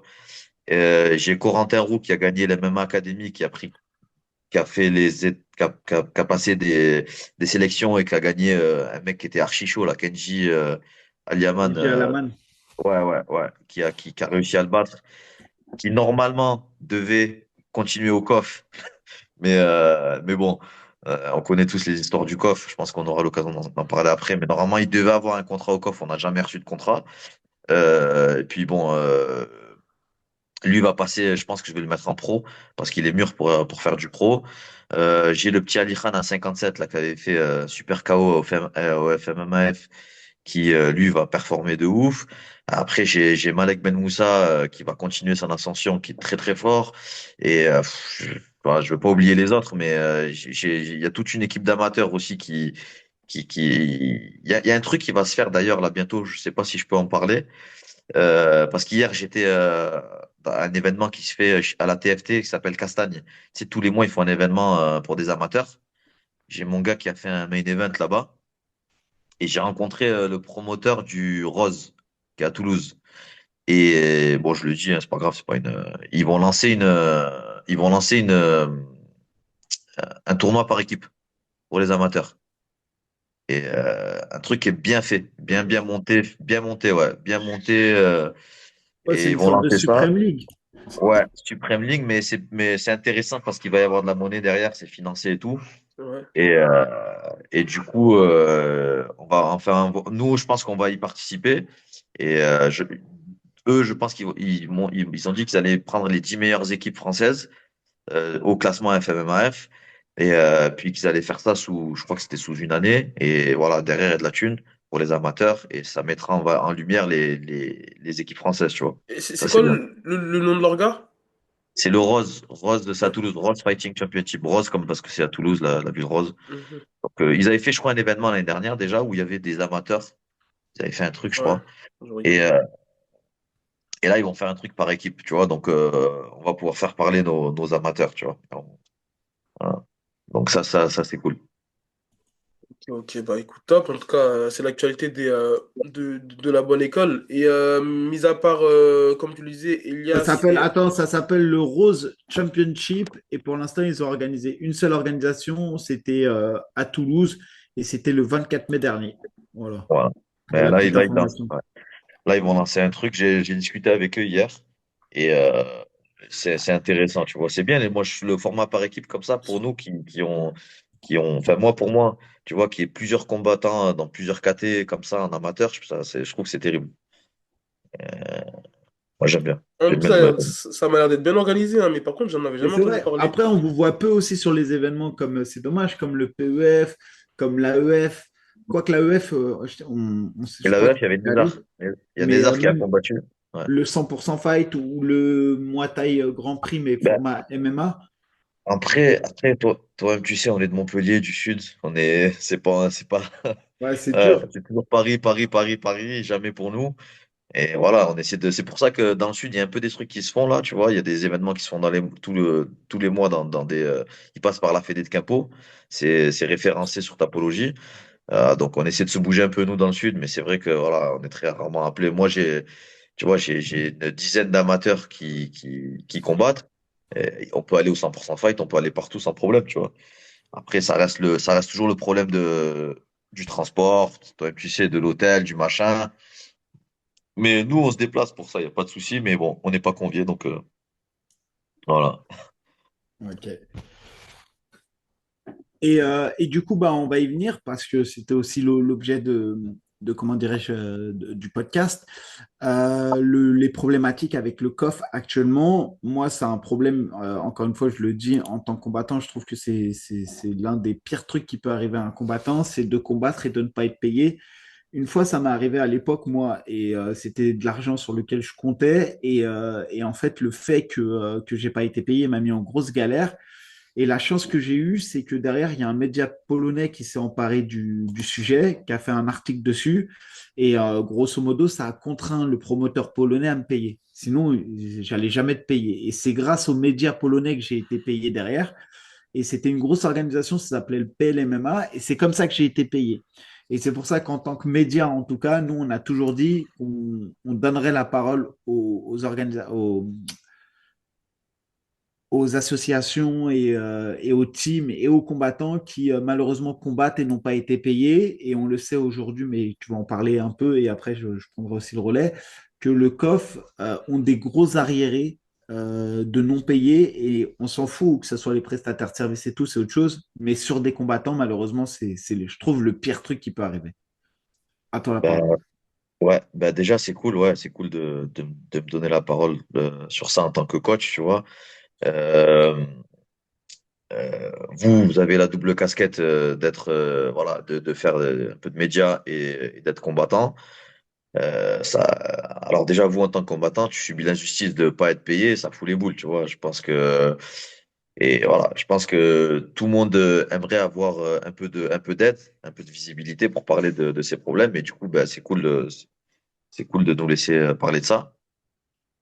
Mais là, ça commence un peu à faire du, enfin, c'était un peu discret là, je sais pas, les gens, je comprends pas, ils en parlaient pas ni rien. Mais là, je vois, il y a Guillaume Pelletier, il a mis un message, il y a un peu, ça commence un peu à se, à se bouger.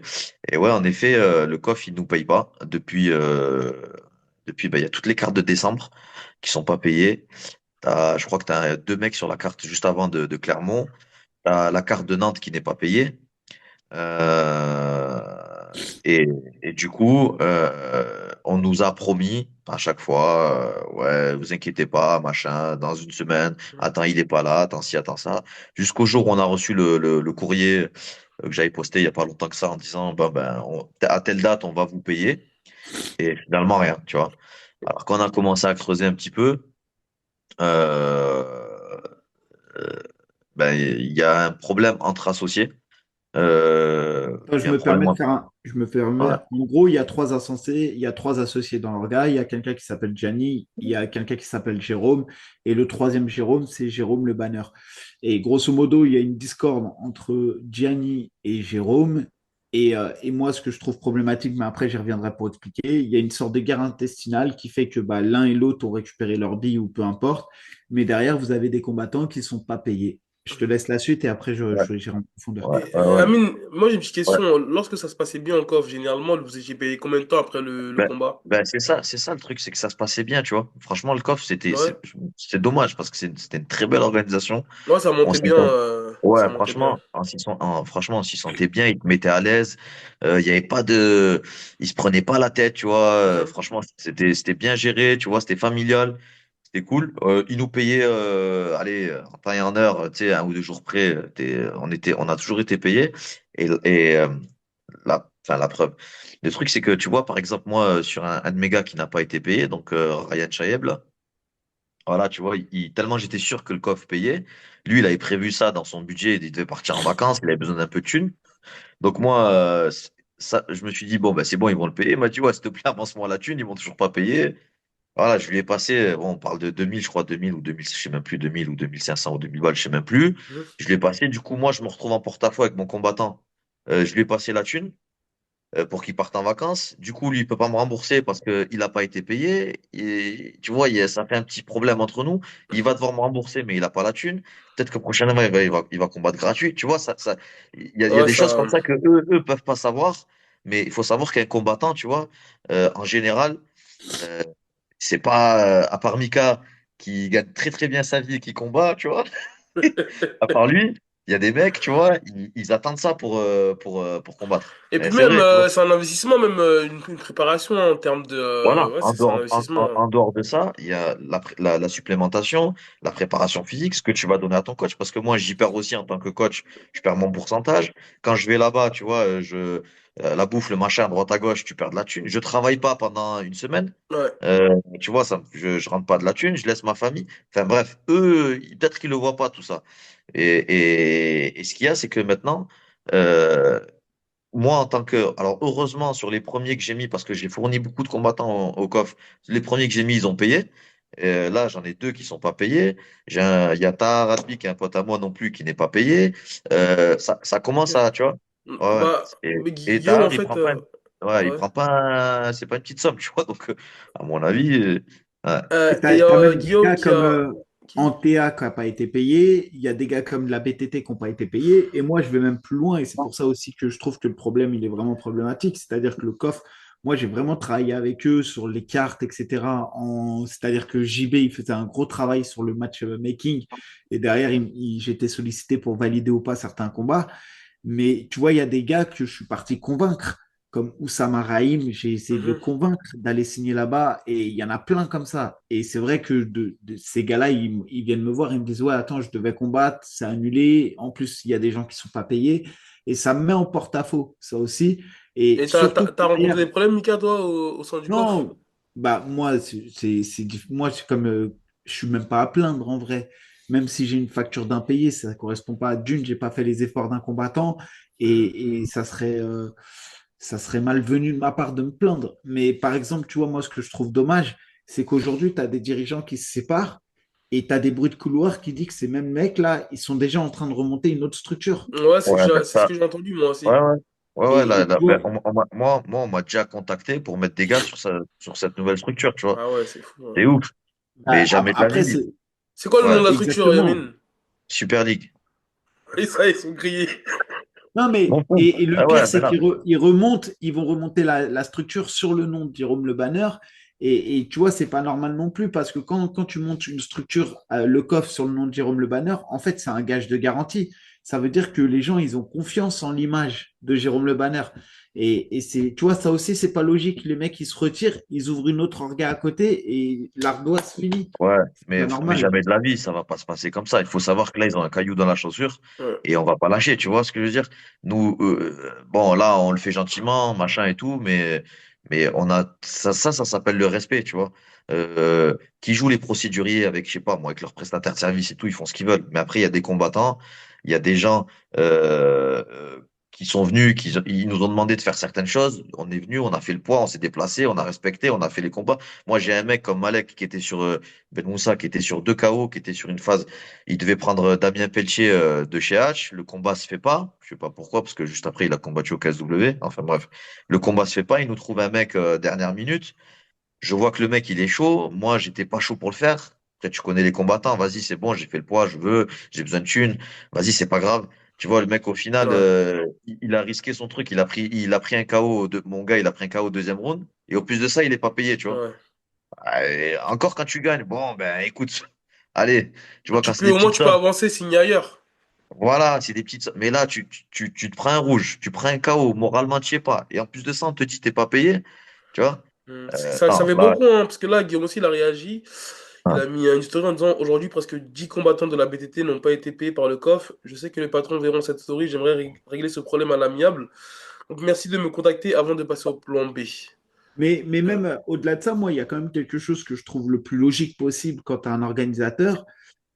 Tu vois, la carte de tes combats, tu la connais. Tu connais la somme de ce que ça va te coûter. Moi, Et je comprends pas ça. Ouais. il me Moi, semble logique que la première dépense, bah mais oui. vraiment la première dépense qui doit être faite, c'est au moins de payer les Ah, combattants. alors moi, ce qu'on m'a dit des gars du COF, c'est que en fait, quand il y avait Jérôme, il mettait priorité à payer les combattants. Voilà. Et que c'est vrai, il avait des impayés sur des prestataires. Je crois même avec la Fédé, il avait des impayés, des machins et tout. Mais bon, il attendait la billetterie du prochain événement je sais pas, il se démerdait, mais ça marchait. Mais il avait des impayés, mais nous, on était payés en tout cas en tant que combattants et coach, etc.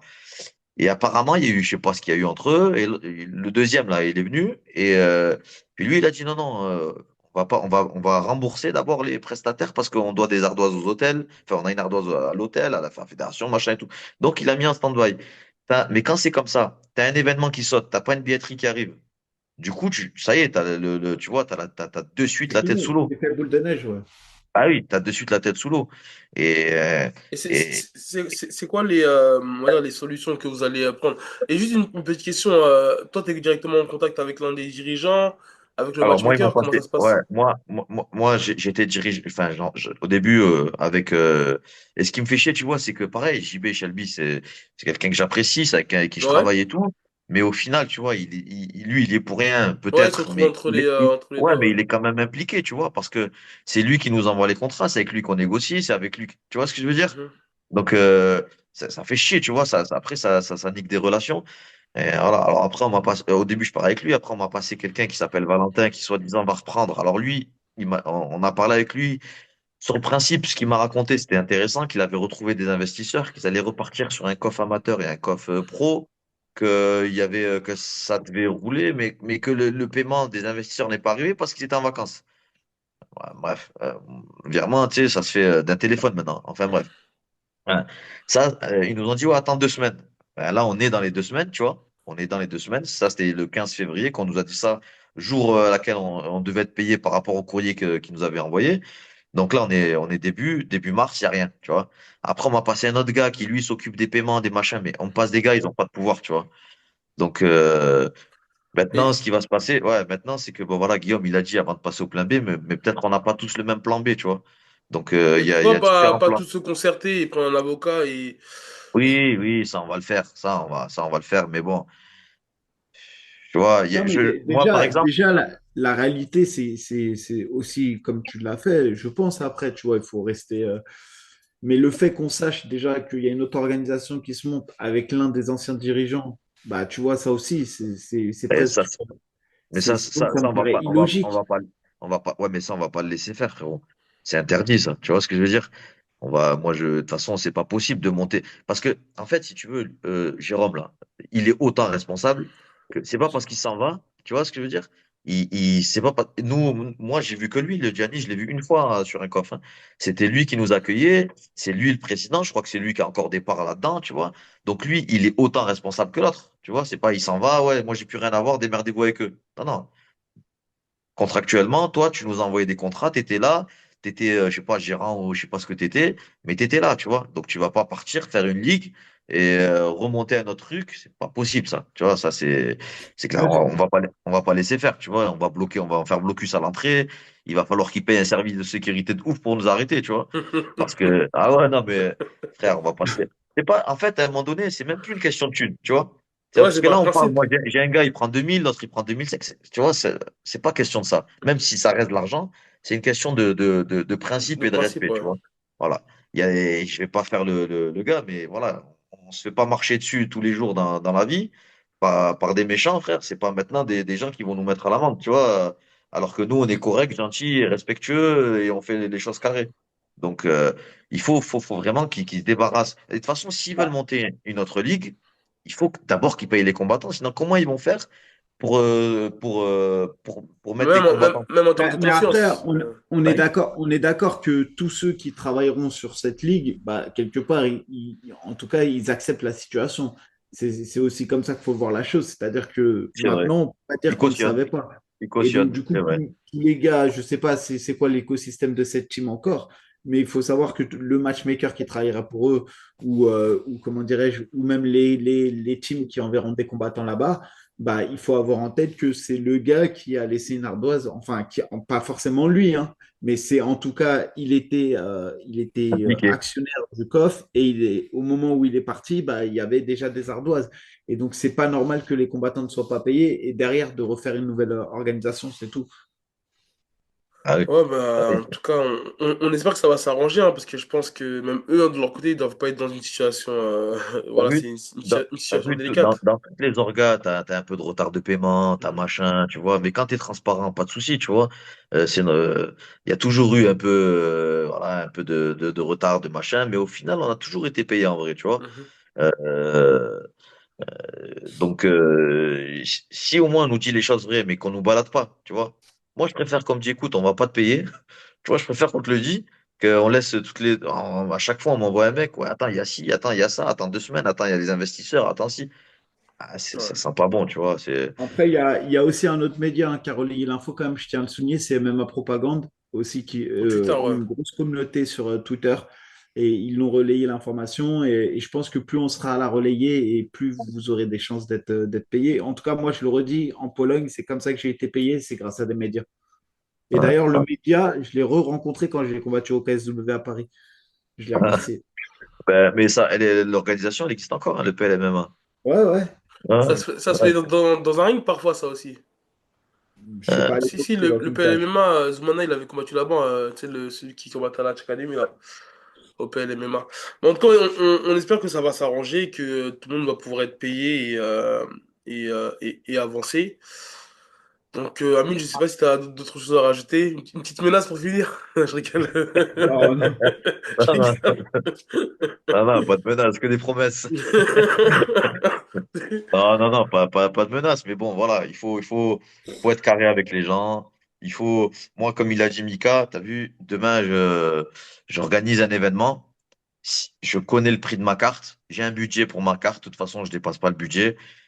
Et ma carte, elle doit être payée, tu vois, par les sponsors, je me démerde, par tout ce que, enfin, ça doit être payé en amont. Et tout le reste, c'est du plus, tu vois, toute la billetterie, le machin, tout ce que tu vas engranger après, c'est du plus. Mais ta carte, elle doit être payée en amont. Après, bon, moi, je parle sur un événement, tu vois, eux, Ouais. ils avaient des événements tous les mois, je connais pas leur mode de fonctionnement, etc. Mais en tout cas, c'est sûr qu'il y a eu, à un moment donné, il y a eu quelque chose parce que ça a marché jusque-là, tu vois. Jusque-là, ça marchait, ça roulait. Et la preuve, c'est que voilà, moi, je t'ai dit, tellement, j'avais aucun doute là-dessus, bah, j'ai avancé de la thune perso à mon gars, tu vois. Ouais, Mais, après, en vrai, de toute manière, les responsabilités, c'est entre eux, j'ai envie de dire. Tu vois, c'est eux qui bah devront oui. dire pourquoi ils en sont arrivés Mais, là ou pas. Mais ce qui est sûr et certain, encore une fois, moi, c'est ce que je dis et c'est ce qui me gêne dans toute cette histoire, c'est que tu puisses avoir été un actionnaire de cette organisation, partir à un moment donné où ça sent le roussi, et derrière, tu remontes une organisation en sachant qu'il y a des combattants à payer, qu'il y a des prestataires et tout de pas mais, payer. J'ai et envie de le, dire, ça, c'est la vie de toutes les entreprises, etc. Mais les combattants, on ne peut pas lâcher. Et en plus, et, derrière, tu peux refaire du beurre avec ces combattants. C'est pas normal, c'est pas et possible. le, ouais, et le pire, c'est qu'il a déjà une date et un lieu et tout, hein. Ouais, il y a déjà une date, il y a déjà un lieu, il y a déjà. C'est Ouais, quoi? C'est Super League le nom, c'est ça? ouais, je crois que c'est ouais, de Ah, mais mémoire Super League. Et après, l'événement, je qu'est-ce que crois que c'est en juin-les-Bains ou un truc comme ça. en Gain-les-Bains, ouais, c'est dans Gain-les-Bains. le 80, c'est dans le 93 ou 95 à Paris. Mais 95. c'est un casino. Par contre, tu vois, encore une fois, c'est ce que je dis, c'est si tu as cet organe qui organise, c'est que forcément, il y a un manager, enfin un matchmaker qui travaille avec eux. Donc, C'est c'est le pareil. 24 avril, c'est ça, hein? Là, j'ai un compte Instagram, Super League Matchmaking. T'imagines, c'est ouf. Ouais, il y a écrit Paris, 24 avril 2025 à Paris. Et tu vois, en tout cas, c'est que forcément, il y a quelqu'un derrière qui accepte la situation et qui travaille avec eux. Et voilà, et donc ça, c'est pas normal non plus, tu vois. Parce que Ouais. s'il avait été manager d'un gars qui n'aurait pas été payé, bah, il n'aurait pas fait ça. Donc, Ouais, mais en tout cas, l'Instagram, il est déjà prêt. Officiel matchmaking account. Donc, ouais. Va falloir faire blocus alors tant que la situation n'est pas réglée. Ah oui, oui. Oui, oui.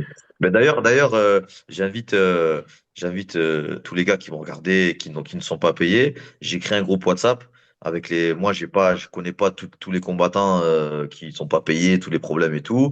Mais en tout cas, j'ai un groupe WhatsApp ouvert euh, pour qu'on fasse, voilà, plus on est, mieux c'est. Si jamais il y a des frais à faire, des frais de justice, on les partagera, frais d'avocat, machin, Mhm. etc. Et ça sera mieux de se mettre en collectif que faire chacun son truc tout seul. Parce que Ouais, je sais qu'il y a chacun, alors ça, je parle pour le côté procédure, hein. Mais je sais que il y a déjà des gars qui ont lancé leur procédure de leur côté. qui ont, ouais, lancé leur procédure, entre guillemets, de leur côté. Enfin, il y a déjà des équipes qui veulent se démerder seules, tu vois. C'est dommage Mhm. c'est mieux d'être- Forcément, de, ouais. de faire ça ensemble, tu vois. Et le WhatsApp, tu peux le laisser ou je peux mettre le lien en bio ou Ouais, je vais l'envoyer à Mika, je vais l'envoyer, ouais. Ouais, de toute façon, j'ai marqué, je sais même pas. Attends. Tac, tac, tac. C'est un groupe, j'ai marqué collectif coffre impayé. Ah, bah, moi, c'est clair. Après, c'est un lien, enfin, tu cliques dessus, tu rentres dedans Bon, on mettra le lien en bio en tout cas pour ceux sinon, qui. tu mets le lien de mon Insta ou un truc comme ça et moi, je leur donnerai, tu vois. Ça marche. ouais, voilà, déjà, tous ceux qui connaissaient pas la bonne école, allez les follow. La bonne école, ils ont une page Instagram. Allez follow aussi Laïd et Elias, et même des combattants comme Corentin qui sont pas encore forcément très suivis. Mais c'est peut-être le futur, donc c'est le moment de les suivre. Merci, merci. Et Boulox, on t'attend, là, on t'attend, hein. Vas-y, avec grand plaisir, Ouais, non, je non, ouais, viendrai. ouais, on Non, t'attend. c'est vrai, Comme c'est ça, vrai. ouais, ouais, comme ça, tu vas réellement voir le niveau. Parce que je sais que toi, je Vas-y. suis revenu, tu crois qu'on est des campagnards, Non, frère. mais Viens, jamais de la viens, vie. Non, non, jamais de la vie. J'avais eu viens des nous voir. désaccords avec. J'avais eu des désaccords avec Mika lorsqu'on qu'on faisait le classement des Bantamweight, mais jamais. Je vois le résultat que vous faites, et en plus de ça, vous êtes formateur des champions. Voilà, Ça, c'est ça. ça, c'est important, et donc Moi, moi, félicitations. ouais, le seul truc que je veux souligner dans ce que je fais, c'est que euh, je suis un peu à l'image de la old school. Moi, Mhm. c'est des gars que j'ai formés. moi, tous mes gars, ils sont arrivés, ils ont 0 combat pro. Tu vois, je les ai tous, Ouais, voilà, c'est pas de la récupération autre, quoi. voilà, c'est pas assez. Alors, on récupère aussi, hein, pas de souci, tu vois. On fait, voilà, celui qui veut venir, il peut venir, hein, Mais les la portes sont base grandes. première, c'est Voilà. de Mais prendre les gars de voilà, zéro et de les faire monter. voilà, c'est des gars, 0 combat. Et après, bon, bah après le soleil se lève pour tout le monde. Celui qui a envie de partir ailleurs, s'essayer ailleurs, il n'y a pas de souci. Moi, je suis pas, je suis pas fermé à ça, tu vois. Moi, ça me dérange pas. Mais voilà, ce qu'il y a, c'est que t'as des teams qui sont des très bonnes teams, mais voilà, qui récupèrent des gars, machin, qui ont déjà été formés. Après, c'est facile, hein. Euh, Tu vois, demain, j'ai un Michael Lebou qui arrive chez moi, c'est facile, tu vois. Il a déjà un nom, il a déjà un palmarès. Tu vois ce que je veux dire? Par contre, quand tu as des mecs qui sont pas connus, voilà, qui ont pas encore le bagage technique, qui ont pas un machin, etc., à les faire monter, à les faire connaître et à faire sa place en étant du sud de la France, c'est plus compliqué, tu vois. Voilà. Donc, tu as la old school qui fait ça et que je salue d'ailleurs, mon pote Gaëtan. Et j'en connais très très peu. J'en connais, voilà, il n'y en a pas beaucoup d'autres qui sont comme nous, quoi. Voilà. En tout cas, je viendrai avec plaisir. Vous avez des poids lourds? Rien que viens, t'inquiète. Nous, rien que viens, tu seras. Oui, oui, on a des poids lourds. On a 4 poids lourds. Et après, voilà, on, on sera On va visité. venir fin mars, Ouais, on sera visiter mars, Montpellier. début avril, on va venir. Et on Ouais, l'amène au marché du lait. On l'amène au marché du Exactement. lait. Faire un petit tour. allez, c'est parti, on viendra, Inch'Allah. Bon, en Merci, tout mon cas, frère. ouais, je pense qu'on a fait le tour, hein. Mine, ben, merci à toi. Merci de m'avoir invité, l'équipe. Avec Ouais, plaisir. merci à nous. Salut à tous et on va mettre les détails dans le lien de la vidéo. Donc pour rejoindre le groupe, il y aura juste à cliquer sur le lien et voilà. Salut à tous. Allez, force, salam. Ciao. Salam.